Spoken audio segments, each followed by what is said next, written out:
بسم اللہ الرحمن الرحیم۔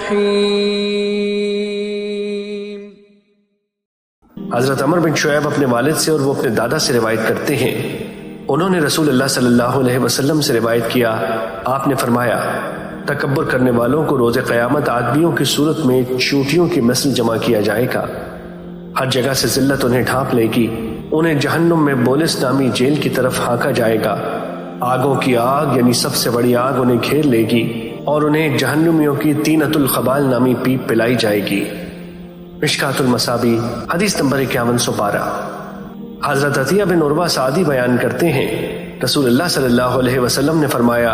غصہ شیطان کی طرف سے ہے، جبکہ شیطان آگ سے پیدا کیا گیا ہے اور آگ پانی ہی سے بجھائی جاتی ہے، جب تم میں سے کسی کو غصہ آئے تو وہ وضو کرے۔ مشکات المصابیح حدیث نمبر 5113۔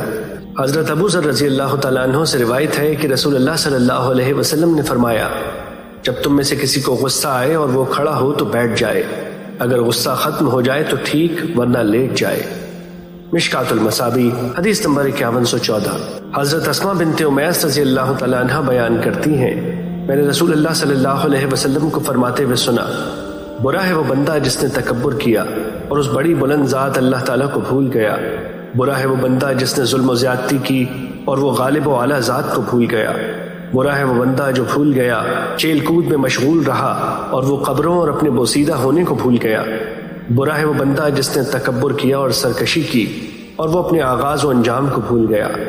برا ہے وہ بندہ جو دین کے بدلے دنیا طلب کرتا ہے، برا ہے وہ بندہ جو شبہات کے ذریعے دین کو خراب کرتا ہے، بدترین وہ بندہ ہے جسے طمع و حرص کھینچ لے جاتی ہے، برا ہے وہ بندہ کہ خواہش اسے گمراہ کر دیتی ہے، برا ہے وہ بندہ جسے دنیا کی رغبت ذلیل کر دیتی ہے۔ مشکات المصابیح حدیث نمبر 5115۔ حضرت ابن عمر رضی اللہ تعالیٰ عنہ بیان کرتے ہیں، رسول اللہ صلی اللہ علیہ وسلم نے فرمایا، وہ بندہ جو اللہ تعالیٰ کی رضا کی خاطر غصے کا گھونٹ پی جاتا ہے، وہ گھونٹ اللہ عز و جل کے نزدیک سب سے بہتر ہے۔ مشکات المصابیح حدیث نمبر 5116۔ حضرت ابن عمر رضی اللہ تعالیٰ عنہ سے روایت ہے کہ نبی صلی اللہ علیہ وسلم نے فرمایا، ظلم روز قیامت کئی اندھیروں کا باعث ہوگا۔ مشکات المصابیح حدیث نمبر 5123۔ حضرت ابو موسیٰ رضی اللہ تعالیٰ عنہ بیان کرتے ہیں، رسول اللہ صلی اللہ علیہ وسلم نے فرمایا، بے شک اللہ ظالم کو ڈھیل دیتا رہتا ہے، لیکن وہ جب اسے پکڑتا ہے تو پھر اسے چھوڑتا نہیں۔ پھر آپ نے یہ آیت تلاوت فرمائی۔ ترجمہ، تیرے رب کی پکڑ اسی طرح ہوتی ہے جب وہ بستی کے ظالموں کو پکڑتا ہے۔ مشکات المصابیح حدیث نمبر 5124۔ حضرت ابن عمر رضی اللہ تعالیٰ عنہ سے روایت ہے کہ نبی صلی اللہ علیہ وسلم جب مقام حجر کے پاس سے گزرے تو فرمایا، تم ان مساکن میں جہاں کے باشندوں نے اپنے اوپر ظلم کیا روتے ہوئے داخل ہونا، کیونکہ جس عذاب میں وہ مبتلا ہوئے کہیں تم بھی اس میں مبتلا نہ ہو جاؤ۔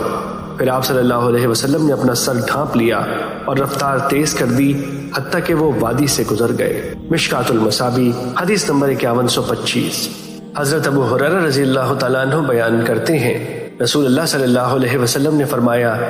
جس شخص پر اپنے مسلمان بھائی کا اس کی عزت سے متعلق یا کسی اور چیز سے متعلق کوئی حق ہو تو وہ دنیا میں اس سے معافی تلافی کروا لے، قبل اس کے کہ وہ دن آ جائے جب اس کے پاس درہم و دینار نہیں ہوں گے، اگر اس کے پاس عمل صالح ہوں گے تو وہ اس سے اس کے ظلم کے بقدر لے جائیں گے، اور اگر اس کی نیکیاں نہیں ہوں گی تو حقدار کے گناہ لے کر اس پر ڈال دیے جائیں گے۔ مشکات المصابیح حدیث نمبر 51